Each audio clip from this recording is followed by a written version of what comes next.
Welcome to the Lakers News Today channel. Take the opportunity to leave that like and subscribe to the channel. Let's go to today's news. Just imagine, the Brooklyn Nets are open to negotiation, and suddenly Dennis Schroeder's name emerges as a possibility for the Lakers. Could he be the missing piece to elevate the team to another level? That's what we'll dive into today on Lakers News Fan Report, your channel for updates and analysis about our beloved team. Before we get into the details, make sure to subscribe to the channel and turn on notifications so you don't miss any Lakers news. Now, let's get into it. What does Dennis Schroeder bring to the table? Schroeder is currently enjoying one of the best stretches of his career, averaging 19 points and 6.5 assists per game, along with an impressive 38.5% three-point shooting. These numbers highlight his growth as a playmaker and his reliability for any team. But is that enough to justify a trade? Considering the performances of Gabe Vincent and D'Angelo Russell, Schroeder offers a unique combination of offensive efficiency and the ability to lead an attack. However, his defense, while solid on competitive teams, isn't as consistent as Vincent's. This is where things get interesting. Are the Lakers willing to give up future picks or players like Christian to bring in Schroeder and perhaps another player like Daron Sharp? Sharp, by the way, is a tenacious rebounder who could solve the team's depth issues in the paint. Expanding the deal to include other players like Dorian Finney-Smith or Cam Johnson would be ideal. But would Brooklyn agree to something like that? It all depends on how Rob Pelinka handles the discussions. Schroeder isn't a magical fix for the team's problems, but he could be an important upgrade, especially if additional reinforcements come with him. This is a move that balances risk and reward, something the Lakers need to weigh carefully. Imagine this: Dennis Schroeder returning to Los Angeles and forming a backcourt with D'Angelo Russell. This pairing could bring versatility and dynamism to the offense, with Schroeder taking on the secondary playmaker role alongside LeBron James. Moreover, with Austin Reeves' growth, Schroeder could help lighten the load in playmaking, allowing the team to explore multiple offensive options. Defensively, Schroeder also has something to offer. While not a specialist, he has shown he can elevate his game on competitive teams, especially with Anthony Davis protecting the paint. The key would be fitting Schroeder into a system where his defensive responsibilities don't overwhelm his overall game. Now, about Sharp, he could be one of the most underrated assets in this trade. His energy in the paint, particularly on offensive rebounds, would be a crucial addition for the Lakers, who have struggled with consistency in that area. With Sharp coming off the bench, the Lakers could finally rest Davis without losing much impact in the paint. Let's be honest, with Christian Wood and Jackson Hayes dealing with injuries and inconsistency, Sharp would be a practical and immediate solution. Of course, he's not the most versatile defender, but his physical presence and ability to battle for rebounds would make a difference. Now it's your turn to join the conversation. Do you think Dennis Schroeder and Daron Sharp are the missing pieces to take the Lakers to the next level?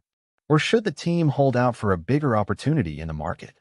Share your thoughts in the comments and join the debate.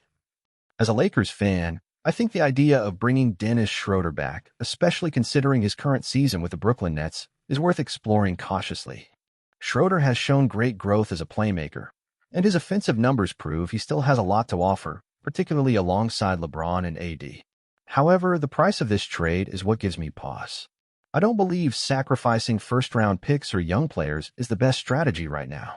Gabe Vincent, for example, still has room to grow, and giving him up without guarantees that Schroeder will be the definitive solution could be risky. On the other hand, including a player like Daron Sharp in the deal might be the key to making this trade worthwhile. He would bring rebounding and energy to the paint, something the team clearly needs. That said, Schroeder alone won't solve all the team's problems. We still need a solid 3-and-D player to balance the defense and provide consistent perimeter shooting. If Rob Pelinka can negotiate Schroeder and Sharp without compromising too much of the future, I think it could be a good move. Otherwise, it might be better to wait for another opportunity. As a fan, I want what's best for the team, but I also understand that rush decisions can be costly. What do you think? Is Dennis Schroeder the answer, or should we consider alternatives? Share your thoughts in the comments. And of course, stay tuned to Lakers News Fan Report for more analyses like this. Let's go, Lakers! Now, thinking as a passionate Lakers fan, I believe this trade wouldn't just be about adjusting the roster, but also about evaluating the team's timing and ambitions for this season. Dennis Schroeder had his ups and downs during his first stint in Los Angeles, but it's undeniable that he has matured as a player since then. His ability to lead an attack and his improvement in offensive efficiency are factors that could genuinely benefit the team, especially in games where LeBron or AD need extra support in creating plays. On the other hand, caution is still necessary. As a fan, I'm concerned about the cost of this deal. Using draft picks or giving up players who are still adjusting to the system could be too big a risk for something that, at best, will solve specific issues. This is where the importance of including someone like Daron Sharp in the package comes into play. He would bring a physical presence that's missing in the paint, especially when AD needs rest. For me, this would be an addition that complements the roster without overburdening the stars. Moreover, this potential trade makes me think about something bigger. The Lakers don't just need reinforcements, they need reinforcements that fit perfectly within the system. Schroeder and Sharp are good players, but do they really align with what the team needs to compete with the Western Conference powerhouses? As a fan, I want wins now, but I also want the team to build a strong core for the future. So if this trade happens, I'll be rooting for it to be a strategic move, focused on both the present and the future. But if it's not possible to secure a favorable deal, maybe it's better to wait and keep options open. After all, we know Pelinka has worked miracles before and could very well find an even better solution. Finally, as a fan, what I want most is to see the Lakers competitive in every game, fighting for championships and maintaining the legacy of excellence. Let's hope the next move in the market is the right one. And you, fan, what do you think? Is this trade the right step? Share your opinion, because it's always great to debate with other Lakers enthusiasts.